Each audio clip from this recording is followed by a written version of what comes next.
ঋতিকা, এই দেখো আমি কাদেরকে নিয়ে এসেছি। ও হলো স্নেহা আন্টি, ও আমার কলেজ ফ্রেন্ড। আর ও হলো পূজা, আমার স্কুল ফ্রেন্ড।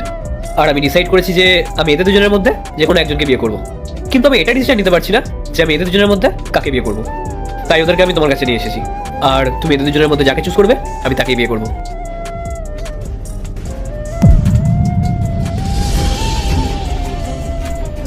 ঋতিকা, এটা কি অসভ্যতামি হচ্ছে?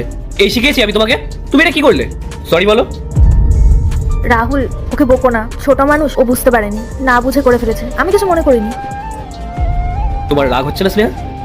না, একটুও না। ওর হয়তো আমাকে পছন্দ হয়নি তাই এরকম করেছে, আর ভুল তো সবারই হয়, তুমি এত রিয়াক্ট করো না। না স্নেহা, ও জেনে বুঝে এটা করেছে, ও কখনো এরকম করে না।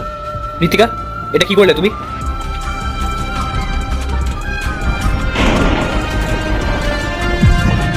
ঋতিকা, কি হচ্ছে এইসব? রাহুল, তোমার মেয়ের মধ্যে কি কোনো ম্যানার্স নেই? ওই শীতের মধ্যে আমার গায়ে জল ছুড়ে মারলো। তোমার সাহস কি করে হলো আমার সাথে এটা করার? পূজা, তুমি এসব কি বলছো? কি এমন ভুল বলেছি আমি? দেখলে না রাহুল আমার সাথে কি করলো? শোনো রাহুল, আমি কিন্তু এই সমস্ত অসভ্যতা আমি একদম বরদাস্ত করবো না। আর দেখো কেমন চুপচাপ দাঁড়িয়ে আছে, একটা সরি পর্যন্ত বলছে না। ও যদি আমার মেয়ে হতো না তাহলে আমি ওকে... সরি পূজা, আমি দেখছি। ঋতিকা, এসো, আসো, বসো এখানে, বসো। আচ্ছা, তুমি এটা কি করলে বলো তো? তুমি এই ঠান্ডার মধ্যে ওই আন্টিদের গায়ে জল ছুড়ে মারলে। এখন যদি ওনাদের শরীর খারাপ হয়ে যায় তখন তখন কি হবে? আর সেটাও আমি ছেড়ে দিলাম। ওনারা কি ভাবলো বলো তো, যে আমি তোমাকে এই শিক্ষা দিয়েছি বাড়িতে অতিথিরা আসে এরকম বিহেভিয়ার করতে হয়? বাবা, তুমি তো আমাকে বললে ওই দুজন আন্টির মধ্যে আমাকে একজনকে মা হিসেবে চুজ করতে। মানে?